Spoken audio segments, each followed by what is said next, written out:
Iran urgently reported a dangerous attack on its nuclear power plant after Donald Trump threatened to strike specifically at power plants if the Iranian authorities did not make a deal and unblock the Hormuz Strait. And so, Iranian state media on Saturday, April 4th, reported that a shell hit the fence of the Bushehr nuclear power plant where, by the way, Russians work. And those Russians ran away from there as fast as they could, their heels flashing. In Iran, they have already linked Ukraine to the attack, comparing the situation at the Zaporizhzhia nuclear power plant, which was occupied by Russians, to the situation around the Bushehr nuclear power plant. In the Kremlin, they're already crowing that this attack is, quote, an indelible stain on the reputation of the US and Israel. And in Tehran, they're already threatening the countries in the region with a nuclear apocalypse if the US continues attacks on power plants. Meanwhile, details have emerged about the recent US attack on the strategic bridge near Tehran, the largest in the Middle East. My name is Alexei Pechi, let's discuss this topic together. But before we start, I ask you to subscribe to the channel, give it a like and leave any comment you want. And friends, if you want to support the work of this YouTube channel, you can do so financially with any donation or paid sponsorship subscription using the links and details in the description of this video. Or you can use the QR code. I would be grateful for any support from you, as shown on your screens. So, as you remember, Donald Trump previously threatened that if Iran did not make a deal and did not open the Hormuz Strait, the Americans would attack the country's power plants. And so, on Saturday, April 4th, the authorities and state media of Iran reported that a shell hit the fence of the Bushehr nuclear power plant. It is claimed that as a result of the strike, a security service employee, an Iranian citizen, was killed. In addition, one of the buildings on the territory of the nuclear power plant was damaged by shrapnel and the blast wave, but the main parts of the plant were not affected. And now the International Atomic Energy Agency has reported that it received notification of the incident from the Iranian authorities. No increase in radiation levels was recorded after the alleged attack, the IAEA noted. The agency's Director General, Rafael Grossi, expressed serious concern. He called for maximum military restraint to avoid the risk of a nuclear accident. He emphasized that nuclear power plant facilities and the surrounding areas must not be subjected to attacks under any circumstances. It's also important to note that Bushehr, which is Iran's only nuclear power plant, is located about 760 kilometers south of Tehran. Currently, the Russian state company Rosatom is carrying out construction at this facility. And as Rosatom has already stated, after the strike, Russian employees began to be evacuated from the territory of the nuclear power plant. Well, next they will quote the head of Rosatom, Likachov. About 20 minutes after this unfortunate strike, buses moved from the direction of the Bushehr plant toward the Iranian-Armenian border.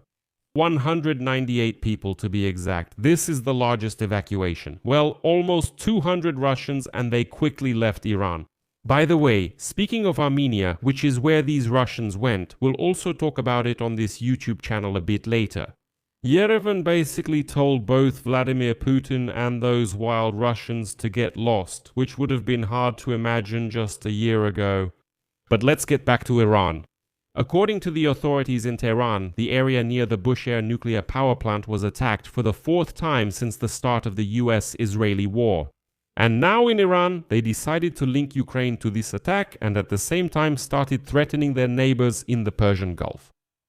Iranian Foreign Minister Abbas Araghchi stated that possible radioactive fallout from the Bushehr nuclear power plant located on the coast of the Persian Gulf could threaten lives in the countries of the region.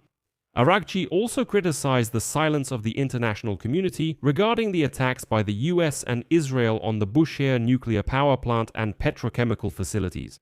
Araghchi claimed that Ukraine allegedly attacked its own Zaporizhzhia nuclear power plant in Ukraine, though occupied by Russians. Here is the quote.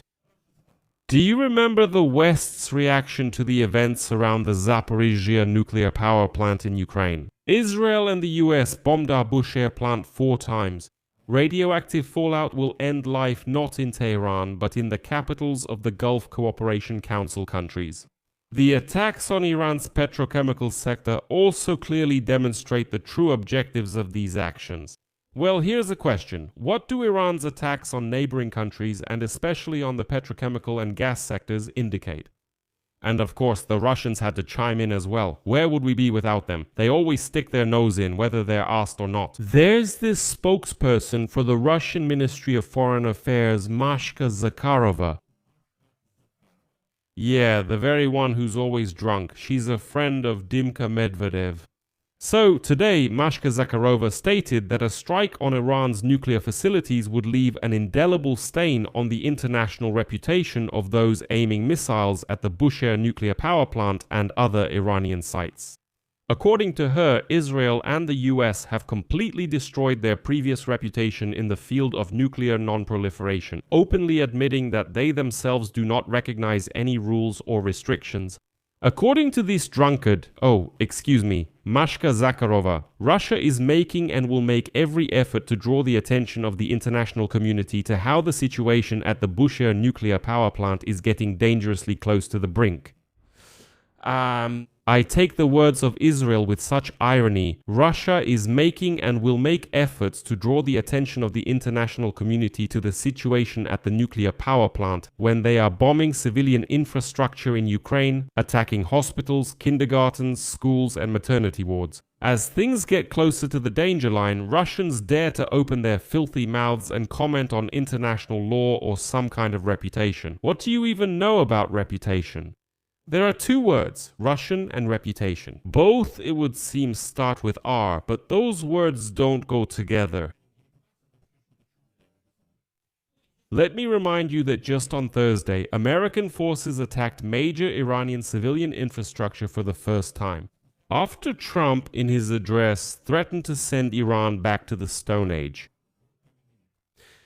США, напомню, в частности, атаковали мост. They claim that the strike on the bridge was carried out for military purposes, to prevent the transfer of weapons by Iranian armed forces across this bridge. Iranian state media reported 8 dead and 95 wounded. Trump immediately wrote on social media, quote, that the situation at the nuclear power plant is becoming more dangerous. Снова. Ирану пора заключить сделку, пока не поздно, ведь от того, что еще могло бы стать великой страной... Well, I should note here that the B1 bridge connects Tehran and the suburb of Karaj. And now, a representative of the US Department of Defense reported that the bridge was attacked because the Iranian armed forces used it to secretly transport missiles and their parts from Tehran to launch sites in western Iran. In response, the Iranian foreign minister, Russia is taking, to draw on Israel's words, will make efforts to draw the attention of the international community to this. The situation, as seen in the video of that attack on the bridge, is becoming more dangerous.